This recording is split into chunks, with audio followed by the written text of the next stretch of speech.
In the poem, Robin Klein contrasts the scolding tone of an adult with the dreamy tone of Amanda, who wants freedom from instruction.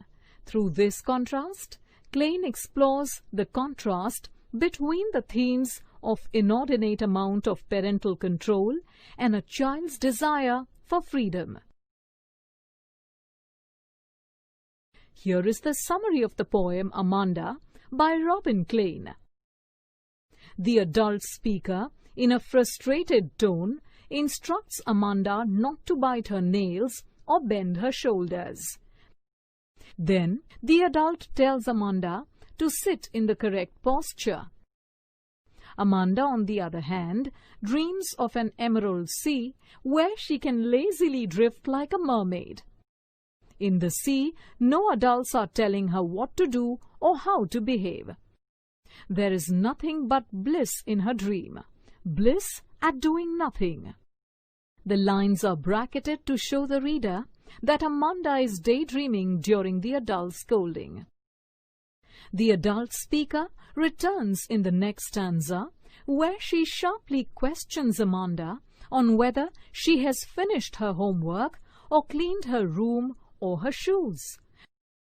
While in the first stanza, Amanda was being instructed on how to behave, the second interjection by adult shows her controlling Amanda's day-to-day activities.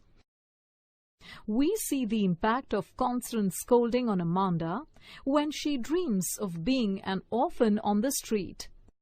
As an orphan, she would make patterns on the dust covering the street with her bare feet. Here, she dreams of living in silence and freedom, where her life is not punctuated with screams of adults telling her what to do. The adult returns in the next stanza by forbidding Amanda to eat chocolate because it will only add more pimples to her face. The adult is also angered by Amanda's daydreaming and tells her sharply to pay attention when the adult is talking to her. Amanda now dreams of becoming Rapunzel. Rapunzel is a fairy tale character with long golden hair who lived alone in a tower. In the story, Rapunzel threw her hair down from the tower window so a prince could climb up her hair, come into the tower and rescue her. Amanda, on the other hand, doesn't need a prince to rescue her. Rather, she wants to escape into the tower and stay alone in the tower, for such a solitary life is rare. The poem concludes with sharp words from the adult about Amanda's moodiness, which might give the wrong impression to outsiders. The adult clearly believes that an ideal child should be happy, well-behaved and obedient, and hence is trying to mold Amanda into that image. Interestingly, the poem concludes with the adult's lines. This reinforces Amanda's lack of control over her life. Now, let us look at the literary elements of the poem Amanda. The name Amanda is repeated in the poem to emphasize on the restrictions imposed on Amanda by the adult speaker. Other repeated words by the adult speaker are don't, stop, and did, which further emphasize on the theme of control. An allusion is an indirect reference to a person, place, thing, and idea.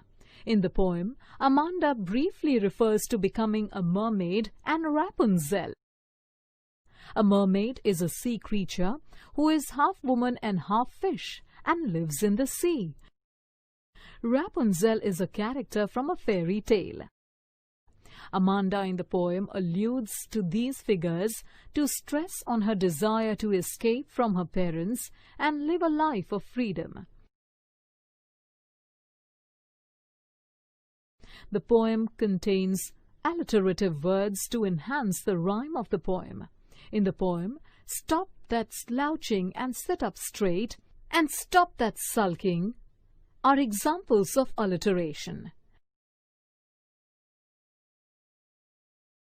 Don't bite your nails, Amanda. Don't hunch your shoulders, Amanda. Stop that slouching and sit up straight, Amanda. There is a languid emerald sea, where the sole inhabitant is me, a mermaid drifting blissfully. In the poem, the rhyme scheme alternates between stanzas. Let's take a look at the first stanza. The name Amanda is repeated thrice in the poem. Let us assign A to Amanda and B to straight. So, the rhyme scheme for this stanza would be AABA. Now, let's look at the second stanza. The words see, me, and blissfully rhyme with each other.